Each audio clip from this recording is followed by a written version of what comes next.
तो मैंने ये था, आज मैं आपके लिए बाहर जाकर बहुत अच्छा सा एक ब्लॉग बनाऊंगा और काफ़ी चीज़ें घुमाऊंगा, कुछ हिस्टोरिकल प्लेस पे भी जाऊंगा और कुछ नई चीज़ें दिखाऊंगा।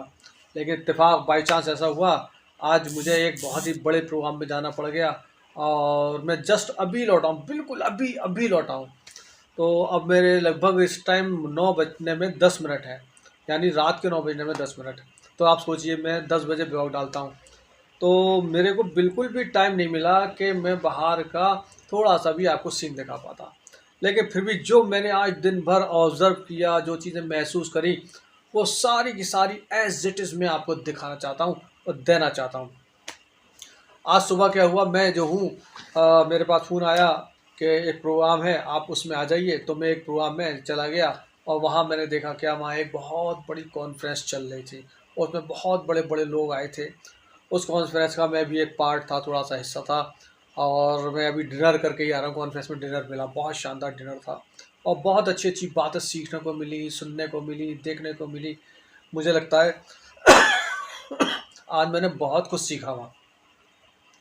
बड़े बड़े लोग थे लोगों ने अपनी अपनी उपलब्धियाँ गिनाई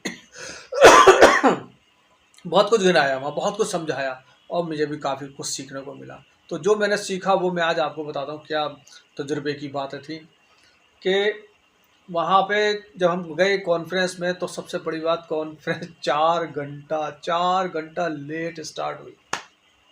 आप सोचिए हमारा पेशेंस, एक ही सीट पर 4 घंटे तो वेट किया कि कॉन्फ्रेंस स्टार्ट होगी। उसके बाद उसका इनॉग्रेशन फंक्शन, लगभग 3 घंटे का इनॉग्रेशन फंक्शन, यानी टोटल 7 आवर्स एक ही सीट पे कंटिन्यूअस हम बैठे रहे। और हमारा पेशेंस देखिए कि हम लोगों ने वहाँ पर कितने पेशेंस के साथ बैठे और पूरी कॉन्फ्रेंस को हमने सुना। हमने वहाँ इंतज़ार किया गेस्ट के आने का, चीफ गेस्ट के आने का और लोगों के आने का हमने इंतज़ार किया और बहुत इंतज़ार करने के बाद आखिर वो 3 साढ़े 3 घंटे बाद, 4 घंटे बाद वो घड़ी आई कि चीफ गेस्ट आए। ऐसा होता नहीं है, लेकिन बाई चांस उनके साथ कुछ ऐसा प्रॉब्लम हो गया था कि उनकी एक्सेप्टेबल थी वो बात, इसलिए नाराज़गी की बात नहीं थी कि हमें इतनी देर वेट करना पड़ा। सच्चाई यह है कि अगर सच्चाई पता चल जाए, सही बात पता चल जाए, तो नाराज़ नहीं होना चाहिए। ये मैं आपके लिए भी मैसेज है कि जब भी कभी कुछ इस तरह की बात आ जाए कि और आपको समझ में भी आ जाए हाँ ये जान के मिस्टेक नहीं मारी है, तो आपको एक्सेप्ट करना चाहिए, हाँ सही था। तो ये खैर हमारा वो पर्सनल था और बहुत थक गए थे हम, लेकिन पेशेंस टूट चुका था। और जब गेस्ट आए तो राहत में राहत आई। लेकिन उसके बाद सब लोगों ने उसके बाद भी बहुत बड़ी बड़ी स्पीचें दी और उन स्पीच में हम हर एक स्पीच में एक से बढ़ के एक मज़ा आया। सबने अपने अपने तरीके से बात करी, अपनी बातें रखी, नॉलेज की, ज्ञान की बातें रखी और हमें हमारी अपनी सब चीज़ें बताई। तो आज हमने इस कॉन्फ्रेंस में क्या सीखा, मैंने ये सीखा इस कॉन्फ्रेंस में कि पेशेंस सबसे बड़ी चीज़ है। सबसे बड़ी चीज़ क्या, पेशेंस है। दुनिया में अगर आपके पास पेशेंस है तो समझ लीजिए आप कामयाब हैं। तो मैं ही नहीं था, बड़े बड़े लोग थे, पद्मश्री जैसे लोग थे। आज हमने उसमें एक वाइस चांसलर साहब की एक बड़ी पद्मश्री, आपने नाम सुना होगा, प्रोफेसर मेहदी हसन साहब का। एनाटॉमी एक डिपार्टमेंट होता है मेडिकल में, एंड जो मेडिकल के लोग हैं वो जानते होंगे। एनाटॉमी एनाटॉमी के प्रोफेसर रहे वो दरअसल क्या था, वो इतने बड़ी शख्सियत थे कि हिंदुस्तान के पहले एनाटॉमी के प्रोफेसर हैं जिनको पद्मश्री मिला। तो उनकी पद्मश्री मिलने पर उनको किसी ने उनकी पूरी जीवनी, यानी उन्होंने कैसे अपना करियर स्टार्ट करके कहाँ से कहाँ तक आए और कहाँ तक पहुँचे, वो पूरी उन्होंने अपनी बात सुनाई। मैं चाहूँगा वो वाली वो स्पीच जो इन्होंने वो दी थी, तो मैं वो आपको सुनाना चाहूँगा। अभी मैं इस के बाद आखिर में मैं उसे लगाऊंगा, आप उसे सुनिएगा ज़रूर, बड़ा अच्छा लगेगा। वो मैंने रिकॉर्डिंग कर ली थी एक छोटी सी, क्योंकि मेरे मोबाइल में इतनी बैटरी नहीं थी उस टाइम। मैं प्रिपेयर होकर भी नहीं गया था कि मुझे रिकॉर्डिंग करनी है। मेरा मानना था मैं जल्दी से आ जाऊँगा, फिर मैं कहीं हिस्टोरिकल प्लेस में जाऊँगा और वहाँ की लाइव आपको जो है स्टोरी, वो जो है चीज़ें दिखाऊँगा। खैर बहरहाल वो आप सुनिएगा। तो उससे पहले मैं आपको एक कहानी सुनाता हूँ जो मेरा रोज़ाना का है मामूल, कि मैं आपको एक अच्छी स्टोरी ज़रूर सुनाऊँ जिससे कि आपको लगे हाँ भाई कुछ हमारे लिए अच्छा हो रहा है। तो आज की मैं एक स्टोरी सुनाता हूँ, एक ऐसी लड़की की। ऐसी कल मैंने सुनाई थी ना एक किसकी, कि एक लड़की कोर्ट में जो है औरत चली गई थी शादी करने, उसका हस्बैंड मिल गया तो उसने क्या करा। तो आज इसी तरह की एक और मैं कहानी सुनाता हूँ। आज क्या हुआ, मुझे एक और लेडी मिली और पता चला उनको बचपन में किसी लड़के से प्यार हो गया। समझिएगा क्या क्या यार, क्या क्या चीज़ें सुनने को मिलती है, देखने को मिलती है, हमारा सोचिए कहाँ पहुँच गया है। तो खैर आज के दौर में सब चीज़ें नॉर्मल है, लेकिन नॉर्मल होनी नहीं चाहिए। खैर बहरहाल उनको बचपन का उनका प्यार जाग गया, बड़ा कर रहा प्यार जाग गया। और जब बचपन का प्यार जाग गया तो वो ऑलरेडी शादीशुदा निकली। अब कहानी ये हो गई, शादीशुदा निकलने के बाद उनको उससे लव हो गया। अब जो उनकी करंट फैमिली चल रही है उससे भी उन्हें लगा। अब प्रॉब्लम ये है कि वो उस औरत की तरह, जो कल मैंने मेरठ वाली कहानी शाहजहांपुर वाली कहानी सुनाई थी, उस औरत की तरह उनका मन नहीं है भागने का। बस ये प्रॉब्लम है, उनका मन नहीं है करूँ तो क्या करूँ। अब उनके साथ एक ऐसा गले में हड्डी अटक गई है, ना एगुले चैन पकड़ रही है ना निगले चैन हो रहा है, तो क्या करें। आज वो मेरे पास अपनी काउंसलिंग कराने आई, मुझसे कहा कि अरे सर आप बड़े अच्छे से इस कॉन्फ्रेंस में मिल गए मौके से, तो आप मेरी की थोड़ी सी काउंसलिंग करिए, मैं क्या करूँ इस मौके पर, कि मैं बड़ी परेशान हूँ, मैं मेरा बहुत बुरा ऐसी दुविधा में पड़ गई हूँ। तो मैंने कहा बड़ा सिंपल है, आसान है। अगर आपकी आपके हस्बैंड से नहीं पड़ती, उससे जो है आप सेपरेशन ले गए, उससे शादी कर लो।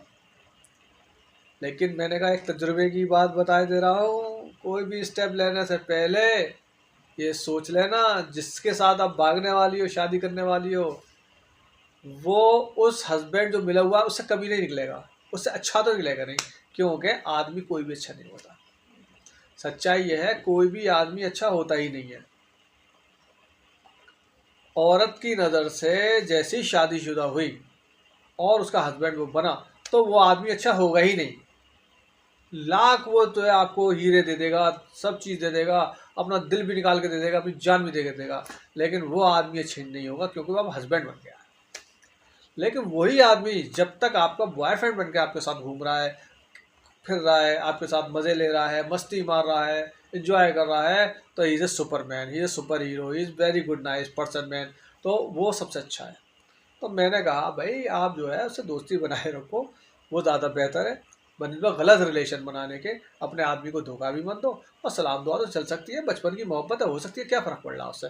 प्यार मोहब्बत एक अलग चीज़ है, रिलेशंस बनाना अलग चीज़ है। रिलेशंस का मतलब आप जो है कुछ गंदा काम कर रहे हो, गंदगी नहीं फैलानी है।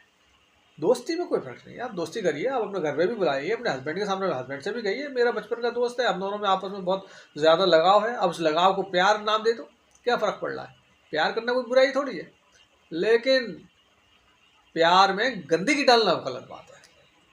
तो इसलिए हस्बैंड कोई भी होगा वो गंदा ही होगा औरत की नज़रों में। तो इसलिए शादी करने के बाद अब वो जो पहला हस्बैंड जो था वो आपकी नज़रों में हीरो बन जाएगा, क्योंकि अब आपको जो दूसरा वाला है ना वो इतना तकलीफ देने वाला है कि आपके दिमाग में ये चलेगा इससे बढ़िया तो मैं पहले वाले में ही थी। अरे भाई प्लीज़ गंदगी से निकल आओ। और तो मैंने उन्हें समझाया, बोली आप बात तो सही कह रहे हो, और मैंने कहा और पीछे मुड़ के देखो बहुत सारी चीज़ें, बहुत सारे हस्बैंड्स को देखो, किन किन के घर में ताल्लुकात बिगड़े हुए, किन के सही है, किन की औरतें खुश हैं। जब मैंने कहा ऐसे मुझे 10 नाम गिनाओ, 10 शादीशुदाओं के नाम जो आप, मैं उनके बारे में ये नहीं जानना चाहता लड़ते हैं या प्यार करते हैं, बस मुझे 10 शादीशुदा लोगों के नाम बता दो। तो उसने 10 शादीशुदा लोगों के नाम जब काउंट करने शुरू करे, तो उसके काउंट करते करते उसके दिमाग में आइडिया आते जा रहा था, हाँ सही तो कह रहे हैं यार ये, कि यार उस लड़की उस अपने हस्बैंड से वो भी औरत खुश नहीं है। उस अगले का नाम बताया, अरे वो भी खुश नहीं है। अगले का नाम बताया, अरे वो भी खुश नहीं है। अगले का बताया, अरे उसका हस्बैंड तो बहुत ही गड़बड़ है। उसका बताया, अरे वो औरत ही गड़बड़ है। इस तरीके से 10 नाम उनके ध्यान में जैसे चले, तो उसको समझ में आ गया सच्चाई कि भाई कोई भी हस्बैंड होगा वो हस्बैंड ही बेस्ट होगा। लेकिन यही औरतों की बड़ी प्रॉब्लम है कि हस्बैंड अच्छा नहीं लगता, और हस्बैंड को ये प्रॉब्लम है कि औरत ज़बान चलाती है। औरत की है कि हस्बैंड की बच्चे की प्रॉब्लम है, अगर औरत अपनी ज़बान बंद कर ले ना, सही टाइम पे सही जवाब दे, तो लड़ाई यही ना हो। और जबकि ऐसा नहीं है, बहुत समझदार औरतें भी हैं, समझदार लेडीज़ हैं, अपनी बात को इस तरह से मोल्ड करके ले जाती हैं कि हस्बैंड खुश हो जाता है, बात 2 मिनट में रफे दफे हो जाती है। मैं तो कहता हूँ बैठ के बात कर लो ना, क्या है कि टेंशन है। देखिए हस्बैंड वाइफ में बननी तो है नहीं, ये सदियों से बीतता आया। बड़े बड़े राजा महाराजा और बड़े मुगल और शहनशाह सब लोग हमेशा अपनी बीवियों से जो है लड़ाइयाँ रहीं, हमेशा रहीं, चाहे वो जो है कोई सा भी जो है धार्मिक तौर पे हो, नॉन धार्मिक तौर पे हो, किसी भी लेवल के आदमी का ना हो, भाई किसी की हस्बैंड से वाइफ से नहीं बनती है। हाँ, जैसे ही वो चीज़ कब बनेगी, कब? कुछ देर के लिए, कुछ बातों के लिए, अगर आपकी वो एक्सेप्ट कर ली गई। आपको चाहिए कि आप बस घर में कि मैंने एक वीडियो में आपको बताया होगा, याद है मैंने क्या बताया था, शादी क्या चीज़ है, मैंने उसमें तो बताया था कोई मेरी भी शादी करा दे, वो वाली वीडियो बताया था। क्या बताया था मैं कि शादी किस लिए की जाती है? शादी सिर्फ फैमिली बढ़ाने के लिए की जाती है, एंजॉयमेंट के लिए नहीं होती है। इंजॉयमेंट सेक्स को नहीं कहते हैं, इंजॉयमेंट रिलेशंस को नहीं कहते हैं, इंजॉयमेंट मस्ती को नहीं कहते। इंजॉयमेंट क्या होता है, मैं आज आपको इंजॉयमेंट की भी डेफिनेशन बता दूं। इंजॉयमेंट कहते हैं आपको अगर पेंटिंग करने में इंटरेस्ट आ रहा है तो इससे बड़ा इंजॉयमेंट नहीं है। जैसे मैं आज पूरा संडे था, मेरी छुट्टी थी, घर था, लेकिन मुझे वहाँ जाके ज़्यादा अच्छा लगने वाला था, इसलिए मैं उस कॉन्फ्रेंस में गया, मैंने इंजॉय किया। इसीलिए बताता हूँ, जहाँ पर आपको सेटिस्फेक्शन मिल रहा है वो सबसे बड़ा इंजॉयमेंट है। आप सेक्स को इंजॉयमेंट में समझिएगा, वो तो सबसे वर्स्ट चीज़ है। वो तो ह्यूमन जो भी है उन आदमियों की प्रॉब्लम से वो मजबूरी है उसे करना, तो उसके लिए शादी है, उसके लिए आपकी बीवी है। आप क्यों अपना रिश्ता बिगाड़ रहे हैं? आप बीवी है, बीवी के पास जाइए, बीवी हस्बैंड के पास आए, क्यों दूसरे को ढूंढ रहे हो? कुछ चंद मिनटों के सुकून के लिए आप क्यों अपनी जिस्मानी अपने अंदर अंदर को क्यों गंदा कर रहे हो? उसको भूल जाओ। हाँ, आपको अगर मस्ती करनी है, घूमने जाइए, आपको मस्ती करनी है, कहीं बाहर पार्टी करने जाइए, पेंटिंग करिए, कुछ राइटिंग करिए, अच्छे लेटर लिखिए, अच्छी क्या नाम है, अखबार के लिए आर्टिकल्स लिखिए, कुछ बड़े जर्नल्स में अपने पेपर पढ़ाइए, ट्यूशन पढ़ाइए, कुछ स्पोर्ट्स में जाइए। अरे कुछ ऐसा काम कर लीजिए जिससे करने के बाद जब दूसरा म्यूज़िक सीखिए, म्यूज़िक आइए। अरे एक सबसे अच्छा तो क्या चीज़ बन गई है आजकल, यूट्यूब। इस पे आप गाने डालिए, देखिए मैंने डालना शुरू कर दिए। मेरा तो कहीं सीन ही नहीं था, मैं तो चाहता भी नहीं था कहीं इस यूट्यूब पे आऊँ और मैं सॉन्ग करूँ, लिपसिंग करूँ, लेकिन मैंने वो भी शुरू कर दिया। क्यों? मुझे लगा कि भाई टेंशन्स रिलीज करने का सबसे बड़ा मेडिसिन तो यूट्यूब है। इसमें ना कोई बॉस है, ना ऑफिस है, ना क्लर्क है, ना कोई ना, सब बराबर है। आप एक छोटा बहुत ही दलित टाइप का और बहुत ही अमीर हो, यूट्यूब पे आने के बाद दोनों बराबर के हो जाते हैं। जिसका चैनल मोनेटाइज हो गया वही हीरो हो गया। खास बात है। तो इसलिए इंजॉय करना है लाइफ को, लेकिन गलत नहीं सोचना है। तो ये मेरी आज की आपके लिए एक स्टोरी भी थी, टिप्स भी थी, और बहुत अच्छी थी। और मैं चाहूँगा कि मेहदी हसन साहब का भी मैं इसमें वो भी डाल दूँगा, उनकी नहीं, अगर मेरे को मिल गई, मैंने रिकॉर्ड करी है, अगर डिलीट नहीं हुई होगी तो ज़रूर डालूँगा। तो मेरी वीडियो आपको कैसी लगी? अगर पसंद आई है तो किसी लाइक करिए, सब्सक्राइब करिए और शेयर ज़रूर कर दीजिएगा, है ना? और वो मैं इसमें ऐड कर रहा हूँ, वो ज़रूर सुनिएगा। और बस इसके मेरी इजाज़त के बाद फ़ौरन उनकी आपको पद्मश्री डॉक्टर मेहदी हसन साहब की पूरी कहानी आपको इसमें सुनने को भी मिलेगी, और आपको बहुत इंस्पायर करेगी उनकी कहानी। मैं उनको पर्सनली भी जानता था, इसलिए बता रहा हूँ। वो बहुत ही नेक, अच्छे और बहुत ही अच्छे आदमी थे। मैंने उनसे जब मिला था आखिरी समय में, उनका जब इंतकाल होने वाला था, जब वो तो उनको मैं मिला था कैंसर हॉस्पिटल में। तो उनके नेक्स्ट डे उनकी मौत हो गई थी। तो मैं मिला था, तो मुझसे एक ही बात कह रहे थे कि देखो बेटा, मैंने ज़िंदगी में दौलत नहीं कमाई, मैंने सिर्फ इज्जत कमाई है, और इज्जत मत जाने देना बस। इज्जत के लिए तो वही बता रहा हूँ, उन्होंने इतनी इज्जत कमाई, इतनी इज्जत कमाई कि उनको पद्म श्री मिला, पद्म श्री। तो मैं चाहूँगा हमारा हर आदमी, जो भी लोग हैं, जो भी मेरी वीडियो देख रहे हैं, सब अपने आप को हायर लेवल पे लेके जाइए। ये कोई आपको मैं कुछ सलाह वाला नहीं दे रहा हूँ, मैं तो एंटरटेनिंग के लिए बोल रहा हूँ। सिर्फ आप अपने आप में खुश रहिए, यही पद्मश्री है। अपने आप में आप हैप्पी रहिए, यही पद्मश्री है। पेंटिंग बनाइए, यूट्यूब पे डालिए, यूट्यूब से बढ़िया तो कोई नहीं। मेरे से दोस्ती करिए, आप मेरे दोस्त बनिए, ऑनलाइन दोस्त बनिए। मैं आपकी तमाम बातें सुनूंगा, उनका सही जवाब भी दूंगा। मैं लव गुरु भी हूँ, मैं एडवाइज़र भी हूँ, मैं काउंसलर भी हूँ, मैं स्ट्रेस पे भी काम करता हूँ। मैं आपकी वो तमाम प्रॉब्लम्स सॉल्व करने की कोशिश करूँगा जो मैं कर सकता हूँ, और नहीं कर सकता हूँ तो मैं आपको एडवाइस करूँगा कि किसी ऐसे आदमी से जाके मिलिए जो आपके प्रॉब्लम सॉल्व कर सकता है।